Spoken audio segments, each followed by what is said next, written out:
Hola chicos, retomemos la explicación del trabajo práctico número 2 que quedó inconclusa en el primer videito. Estábamos terminando de hablar de la pregunta 4, no, de la pregunta 3 y el tema de la información acerca de otras pandemias ocurridas a nivel mundial. Eso ya les había dicho que ustedes lo ponen en el buscador, pero les quería mostrar que ya hay videitos que hablan sobre cómo lo va a recordar la historia. Vamos a escuchar un segundito de esto. Que se marcará en rojo en los libros de historia, hay ejemplos de pandemias muy cercanas y muy parecidas que han pasado prácticamente al olvido y que nos hacen preguntarnos cómo recordaremos la crisis del COVID en el futuro.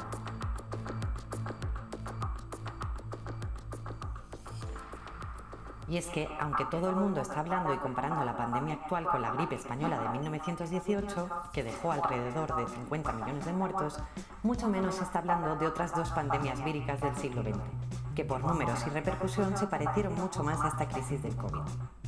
Ambas se originaron en Asia y se extendieron por gran parte del mundo. Dos pandemias cuya experiencia y consecuencias parece que han quedado en el olvido. La gripe asiática, causada por un virus conocido como la influenza A H2N2, originada en 1957, y la gripe de Hong Kong, del virus H3N2, surgida en 1968. La Organización Mundial de la Salud calcula que cada una de esas enfermedades causaron entre 1 y hasta 4 millones de muertes en el mundo. Aún así, las dos pandemias fueron consideradas leves por parte del organismo internacional. Bueno, este videito si quieren también se los dejo en el repositorio acá en el tema de la descripción del video y lo puedo dejar acá en info también. Bueno, continuemos un poquito con las preguntas. Pasemos a la 4, a investigar sobre qué fue el Instituto Histórico Geográfico del Río de la Plata, sus integrantes y el objetivo que perseguía. Yo lo que hice fue otra cosa para mostrarles acá. Les quiero mostrar esto. Entré al link que les mandé al trabajito práctico y acá ven que soy este Instituto Histórico Geográfico del Río de la Plata, que acá dice cuándo fue fundado, bla bla bla bla. Y acá pueden encontrar cómo se ve hoy y para qué sirve hoy este Instituto Histórico y Geográfico del Río de la Plata. ¿Dónde lo van a encontrar en el texto? Acá. Y lo tienen que relacionar con el momento histórico. Fíjense acá, cuando dice que se creó. 1856. Piensen que 3 años atrás, en 1853, se sancionaba por primera vez la Constitución Nacional, que fue la que nos unificó de manera legal. Acuérdense que desde 1853, que se sancionó la Constitución, hasta 1862, que se unificó el país con la presidencia de Bartolomé Mitre. Esa Constitución la habían firmado todos menos Buenos Aires. Pero bueno, quiero decir, estamos en un momento de formación de la historia de un país. Pero los que están escribiendo esa historia son sus protagonistas, las están escribiendo hoy. Mitre, Sarmiento, Vicente Fidel López, son personas que decidieron qué se escribía y qué no se escribía y cómo se escribía y qué debía recordarse, porque ellos eran los que estaban armando el país. Entonces sentían la potestad, el poder de decir, bueno, hay que construir el pasado de la Argentina. ¿Qué tomamos? ¿Qué sacamos? ¿Qué ponemos? ¿A quiénes hacemos que sean los malos de la historia? ¿Quiénes van a ser los buenos de la historia? Ustedes pensarán que la historia no es un librito que se construye así. La historia se construye y la construyen los protagonistas en el presente. Hoy estamos construyendo historia nosotros. Entonces tiene que ver con ese momento histórico muy particular para la Argentina, porque a la Argentina le costó mucho unificar las ideologías y tratar de formar un país unido. Nos cuesta hoy. Pareciera que es como nuestro karma, esto de no encontrar unidad y no encontrar un objetivo común y siempre pelearnos unos con otros. Entonces tengan en cuenta que eso se da desde el origen, desde la raíz de nuestra historia. Entonces, miren, seguimos con esa que yo creo que ya está, no es muy larga. Dice, después de la lectura de los textos El pasado que no pasa y hasta qué momento llega la historia, ¿cómo lo puedo relacionar con la caricatura del dibujante Quino? Esta no la vamos a contestar ahora, sino que la vamos a contestar después en la segunda parte, porque está la caricatura analizada desde, con preguntas más minuciosas. Entonces, estas 5 las voy a dejar para explicar casi al final. Vayamos a la disputa por el pasado. ¿Quiénes se disputan el relato del pasado y cómo se fue modificando esa lucha durante el siglo XIX? Tiene que ver con esto. Miren, esto de quién escribe la historia. Durante muchos siglos, los que escribían la historia eran los que ganaban las batallas, como dice al principio acá en el texto. Pero quiero decir, siempre hay en la historia esta dicotomía de dominadores y dominados, de los que gobiernan y los que se dejan gobernar, el burgués empresario y el obrero. Siempre vamos a encontrar una dicotomía. Fíjense que esta dicotomía entre dominadores y dominados está presente en todo este trabajo práctico. ¿Por qué? Si ustedes se fijan en el cuentito que tienen que leer sobre el elefante, hay dominadores y dominados. Gente que se rebela ante esa dominación y gente que la acepta o que piensa que no la puede cambiar. Y después se cambian los papeles, porque los animales hacen vivir a los seres humanos la dominación que ellos primero por la cual ellos habían pasado. Entonces, quieren dar vuelta esa historia, los elefantes y los animales finalmente. Entonces, y también fíjense en este tema de la historieta de Quino, como hay un grupo que se pelea por ser quien tiene la razón de quién es el pueblo. Dominadores, dominados, dominadores, dominados. Todo el tiempo esa dicotomía en la historia es persistente. Entonces, con respecto a quién escribe la historia, durante mucho tiempo la escribieron solamente las clases dominantes. ¿Por qué? Porque tenían poder y porque podían elegir y porque podían usar esa voz.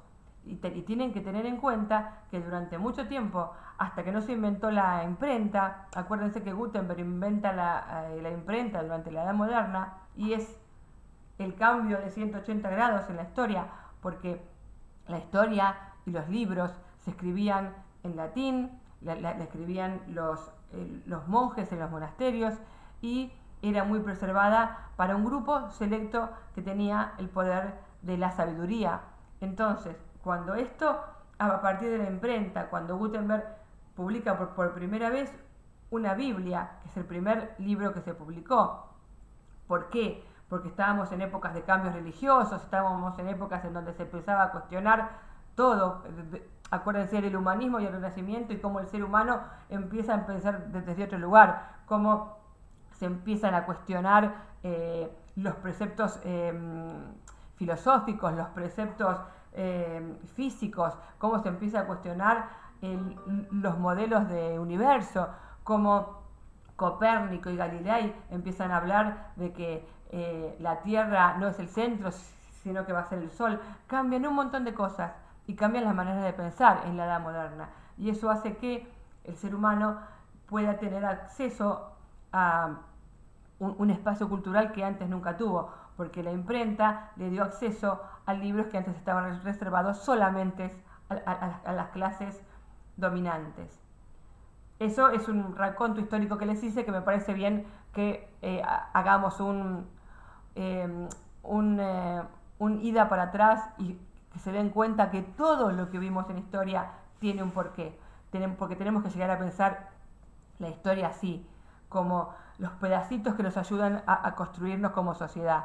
Entonces, volviendo a la pregunta, hay un grupo dominante que durante mucho tiempo escribió historia, pero a partir de que en el siglo XIX los obreros empiezan a tomar conciencia de clase y empiezan a querer contar otra historia, va a haber otras voces que quieran hablar.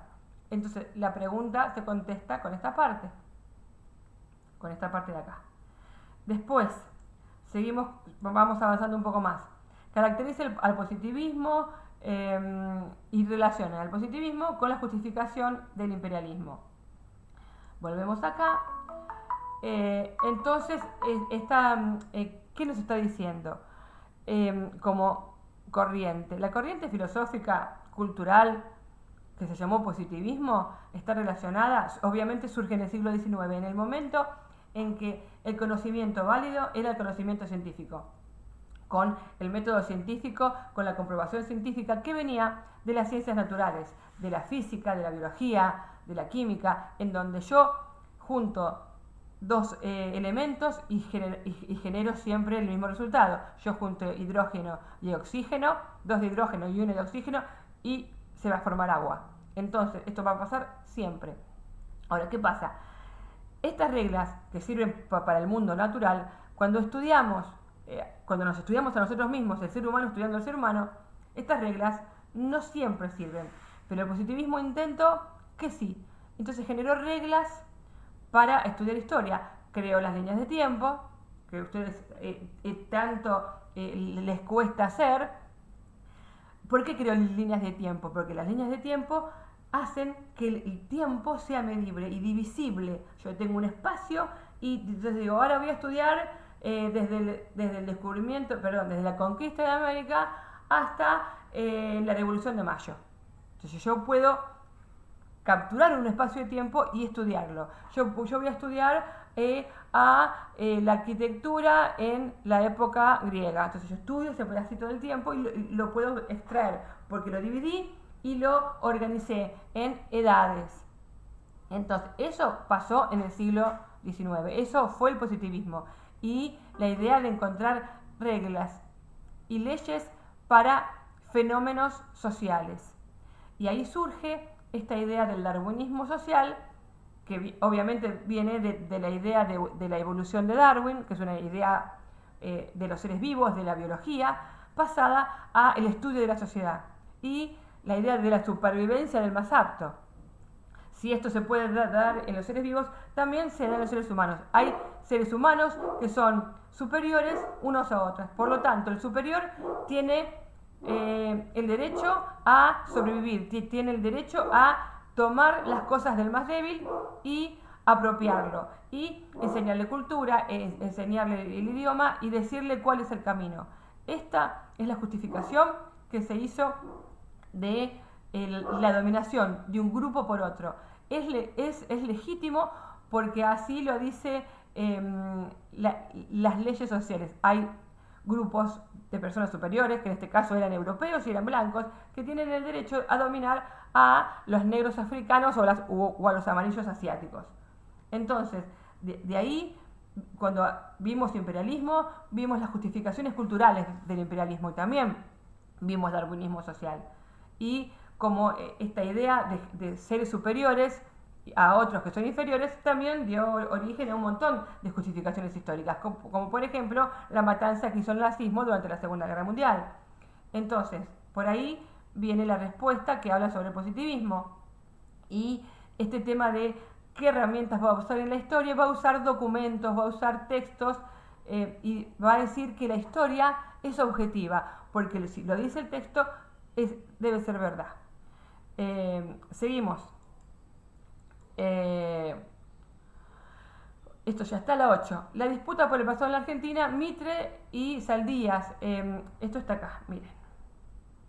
Yo sigo acá. Mitre, que fue, como les dije, una de las personas que pensó en que teníamos que construir un pasado en común para la posteridad, tenía una idea de país. Y su máximo enemigo en su vida personal fue el gobernador de la provincia de Buenos Aires, Juan Manuel de Rosas. ¿Por qué? Porque estuvo perseguido, porque él no adhería a las ideas de Rosas, porque lo consideraba un bárbaro porque no estaba de acuerdo con la persecución que hacía a los unitarios,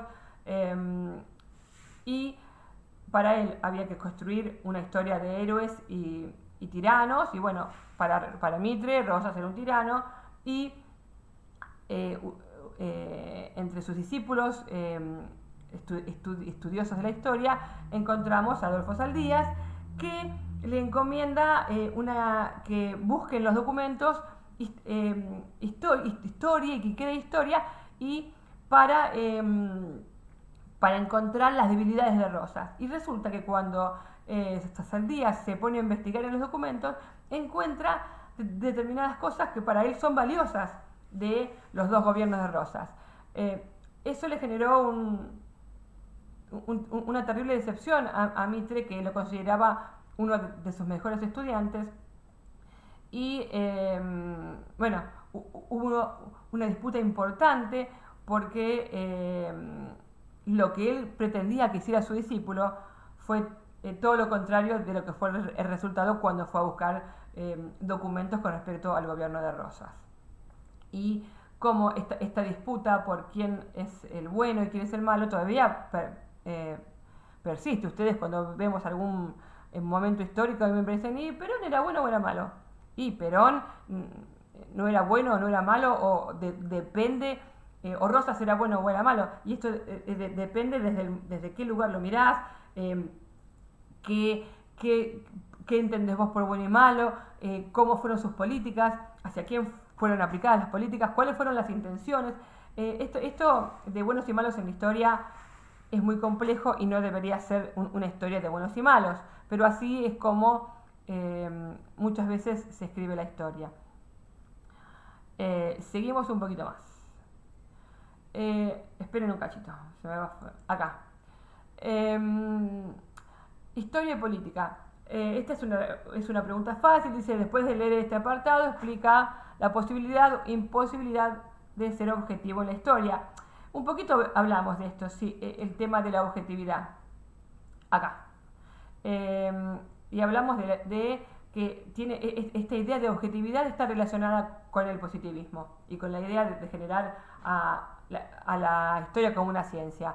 Teniendo en cuenta esto, tenemos que tener presente que cuando nosotros hacemos historia, estamos haciendo historia con intentamos hacer, obviamente, ser honestos intelectualmente. Yo digo, bueno, yo hago historia desde este lugar. Yo tengo una biografía, yo tuve unos maestros, tuve unas lecturas que me llevaron a pensar que la historia viene por acá. Esto es honestidad intelectual, ideológica, pero que yo puedo sacar mi ideología cuando estoy escribiendo o cuando estoy explicando historia es otra cosa. Ahora, ¿está mal ser subjetivo? Y la verdad que, más que mal, es casi imposible. Yo no me puedo poner un guardapolvo blanco como se ponen los que hacen un estudio en microscopio y estudiar así la sociedad. Para el científico social es imposible.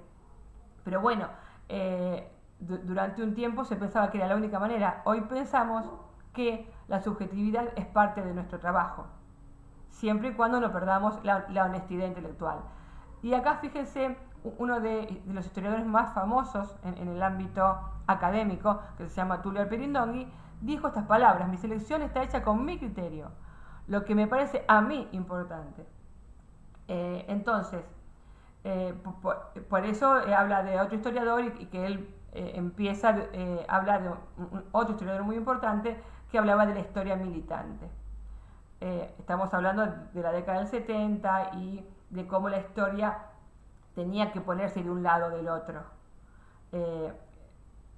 Alperín va a decir que no, pero sí va a reconocer que él toma pedacitos de historia que son las partes que a él les parecen importantes. Bueno, pasa por ahí. Ustedes léanlo y piensen el tema de la objetividad o subjetividad en historia. ¿Cuáles son las características de la historia reciente? Dice la pregunta 10. Y esto no quiero detenerme en esto porque no necesita demasiada explicación, porque esto lo tienen acá y lo único que tienen que hacer acá es leer tranquilamente esta página, que creo que es la 20, y enumerar las características que tiene la historia reciente. No me voy a detener más en esto. Yo creo que es simple para chicos de sexto año. Vamos a la segunda parte. Ahora vamos a explicar en esta segunda parte la pregunta 5. O sea que explicando esta parte ya resuelven también la pregunta 5. Dice, ¿qué conflictos nos muestran las imágenes? Ya, con los que estuvimos en las burbujas yo lo expliqué, el tema con la burbuja 2 creo que lo estuvimos hablando, el tema de que nos muestran las imágenes, qué conflicto nos muestra, cómo se resuelve y que analicemos la última imagen. ¿Qué quieren decir con respecto a qué es lo que nos enseña la historia? Acuérdense que venimos hablando todo el tiempo de esta dicotomía de dominadores y dominados. Ahora, acá se ve.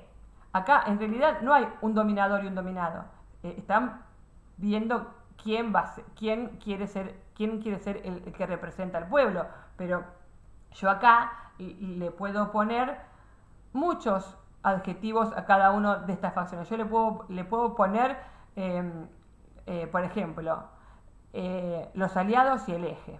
Le puedo poner durante la Guerra Fría capitalismo y comunismo. O sea, URSS, Estados Unidos y sus aliados.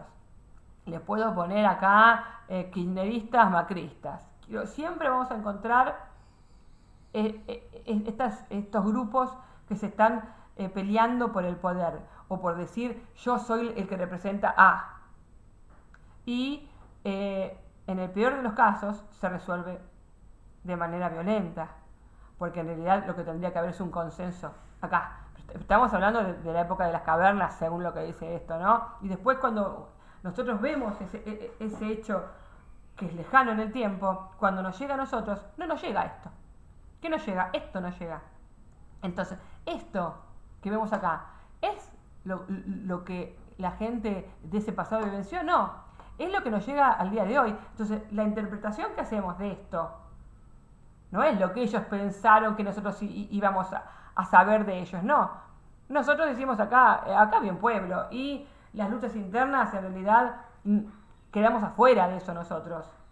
Afuera quedamos de eso. Entonces quiere decir que lo que nos llega a nosotros de la historia es un pedacito chiquito, pasado por un montón de tamices, y a lo mejor con una interpretación que en realidad a ellos los hubiera puesto nerviosos, porque si se pelearon por decir quién era el pueblo y nosotros los unificamos a los dos grupos en un solo pueblo, significa que lo que nos llega de la historia es una partecita que no siempre, y que en la mayoría de las veces no es la realidad que vivió el protagonista de la historia en ese momento. Es lo que nosotros vemos hoy y lo que podemos interpretar de lo que vemos hoy. Espero que se haya entendido esto. Y si no, piénsenlo. Esto de nosotros cuando vemos un hecho del pasado, nunca vemos el hecho tal cual fue, como diría un positivista. Yo puedo ver las cosas tal cual. No, yo lo que estoy viendo es un momento de lo que pasó, con un montón de tamices, con un montón de filtros, con un montón de variedad y de cambios, y con mi ideología. No se olviden de eso. Bueno, ya está la parte de Quino. Ahora vamos a la otra parte que habla sobre las diferentes definiciones de historia. Y bueno, primero, ¿para qué sirve la historia? Si la historia es una sola y justifiquemos con una cita textual, quiere decir entre comillas, para reforzar nuestra total respuesta. Y por último, si la historia nos sirvió a los seres humanos para aprender de nuestros errores. ¿Para qué sirve la historia? Acá tenemos varias definiciones de historia y algunas de ellas nos hablan de para qué sirve. Por ejemplo, la de Florescano nos dice que la historia tiene que servir para pensar y criticar esas visiones que tenemos sobre el pasado, que el pasado es uno solo, bla. Otros dicen que la historia es digamos, la ciencia social como la más abarcativa, pero no dice para qué sirve. Acá también dice que la historia, esta parte de que es la ciencia de los hombres en el tiempo, me parece que es una linda definición de historia, y que tiene que ver con reconstruir el pasado desde un lugar que es el presente y que es vivo. O sea, nosotros no trabajamos con gente muerta, sino trabajamos con el presente y tratamos de pensar cómo nos sirven estas ruinas que vemos desde el pasado, cómo nos sirven para nuestro presente. Con respecto a si la historia puede ser una sola, eso quiere decir si hay una sola historia.